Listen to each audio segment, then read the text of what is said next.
Mukama akomoze mirembe. Yafende dole kaze. Mukama amaji. Mukama. Ingira moroka ya. Ingira moroka. Ingira moroka.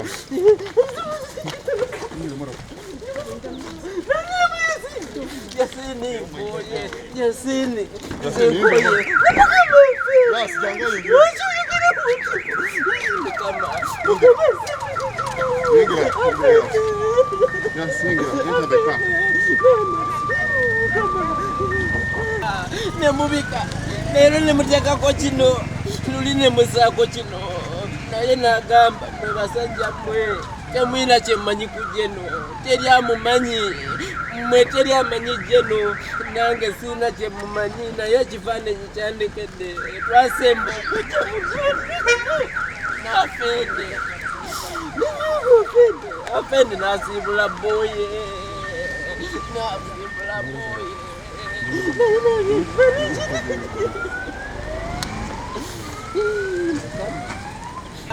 nemubika lero nemutekako kino luline musako kino naye nagamba mwebasajja mwe temwina kyemmanyi kujeno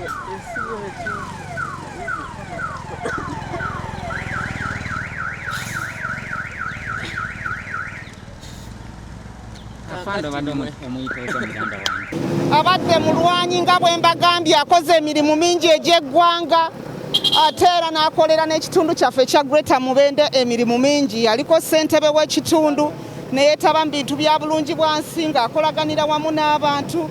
Yeetabye mu nsonga zonna ezinyigiriza abantu babadde bamukubira essimu ne ku ssaawa nga mugonvugonvu omwaka oguwedde n'omwaka guno era tumulabye ng'ali mu kitundu ekyo ng'agezaako okulaba nti ayamba abantu baffe.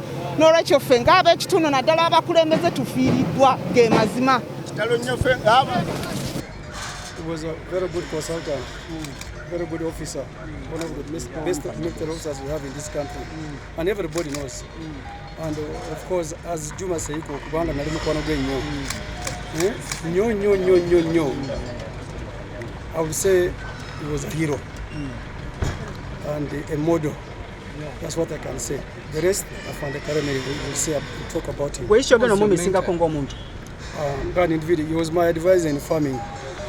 Recently, about a month ago, young number said, if you want to make money, plant trees. Said plant a lot of trees in your home area, in Kapchoro. And I was going to begin this year and end up to next year. And that forest, where I have like 50 acres, close to 100, I'm going to name it after General Kasirye Gwanga Forest. Yeah, that's all I can say. I'm not Chris Munsonyiwe, sija kwogera bingi. Kuna kuno olwabazira wanjagadde UPDF mujukireta. Kuna kuno olwabazira lwafudde. Of course, he has died on a Heroes Day. And please forgive me, allow me to. I don't want to be in problems. Okay? I found General Karemire will tell you more about the general. Because you're mukubasajja ade bankubya ne Kasimu ne bangana nti Segirinya yawo tambudde bulungi tambula boti. So General Kasirye Gwanga yabadde yava mu bintu bye ebyokulooza nti muna NRM muyinga w'abantu bonna atabadde musajja nga ayogera openly ekimunyiziza ekimusanyudde nga yali open. Nolwekyo tufiiriddwa omusajja atazika era bwedda tuli wano n'aba family mutuufu nga bonna ataba family basaasiranze nti Segirinya ekituufu kiri nti ofiiriddwa mukwano gwo. Nolwekyo kibi nnyo ekya muganda ffe General Kasirye Gwanga tugenda musubwa kubanga be bamu ku basajja abaleeta Mwai Museveni badde njagala alabe ku gavumenti empyangeze ey'abantu ezze nga terina mundu alabe bw'esobola okukola naye kibi nnyo ekya muganda ffe General Kasirye Gwanga era enteekateeka eno tugenda gibeeramu paka kuzika paka kukola ki nga tuli wamu n'aba family because Kasirye Gwanga abadde mukwano gwaffe nnyo olwekyo kyakusaalirwa nnyo nakunga luno lwa Heroes Day lwafudde ate nga era baleeta Mwai Museveni luzanyi twalinga coincidence because baleeta Mwai Museveni ate era ku Heroes Day lwafudde olwekyo tetujja kwerabira General Kasirye Gwanga era ffe Heroes omuzira waffe nga bannayuganda kubanga bannankyukakyuka ye General Kasirye Gwanga n'olwekyo ffe tusazeewo okucelebrating Heroes Day nga tukungubagira General Kasirye Gwanga. I am called retired Captain Bernard. I'm a lawyer by profession. I retired from the army, but it is sad news to lose General Kasirye Gwanga. He has been my confidant. How? When I was executive director, Departed Asian Property Custodian Board, He contacted me over his land in Makinde and his land in Mukono, his farm, vanilla farm in Mukono. I did what it takes. I wrote a report regarding his land where he was being evicted in Makinde, and it's good His Excellency the President intervened and compensated him over the land he was being evicted in Makinde, where his brother captain of Air Force died from. That one I did my part as a professional and his juniors. But on the other hand, I beg to encourage this information to the public that he has his land, he has been occupying his farmland in Mukono, vanilla farm, over a square mile. That square mile, by law, he has been occupying it and is recognized as a hoarder. However, Honorable Matia Kasaja had advertised that land for sale, and yet the president had offered that land to be given to him as a retired senior officer. So now that he has died, I was his junior. But patriotically, I cannot keep quiet when I was the immediate executive director handling custodian board properties, where General Kasirye Gwanga had interest in that land, and yet the president had directed through by then PPS that land should not be taken away, because Honorable Matia Kasaja had already advertised it for sale over 2 billion. And yet the president had directed that it should be offered to him.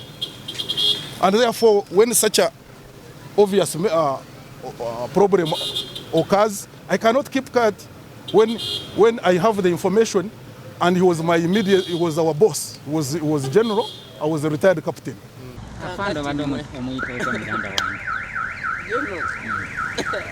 Sina chemuita yasimanga omuntu namaya zino mvuga eranga ngamba kimu wafuna omukisa siri muntu mwangu nayola obedde nange mukama kutaddeko amaaso ne mukama afande kantiyu nembera nafende emyaka 7 naye mukama atutafende. I feel gratified that he has passed on Heroes Day. We shall always remember Kasirye Gwanga as we remember the heroes. I was at RDC, and as RDC in PG and Masaka, especially in PG, when there were turbulence with the rebels going through PG district. That's where I first met Kasirye. Ogamba abantu abalwanirira ensi eno abantu abakoze ebyamaanyi abantu abamu begatwakola ng'aboolaba okulwanirira eddembe, okulwanirira okwenunula eggwanga lino, era tumufiiriddwa nnyo. Kasirye Gwanga y'omuntu abantu abamu babadde batasobola kutegeera bulungi, asobola okulabika ng'omuntu asobola okutiisa ng'omuntu omuzibu ennyo, naye nga eyo engeri gye yali yeeyisaamu. He was a good man, he was a fighter, and one of those who contributed to the liberation of this country. I know him as a leader. He was a leader in Mubende as chairman. He was a general in the army. So for me, as one of the leaders of this country, we've lost somebody, and we shall miss him.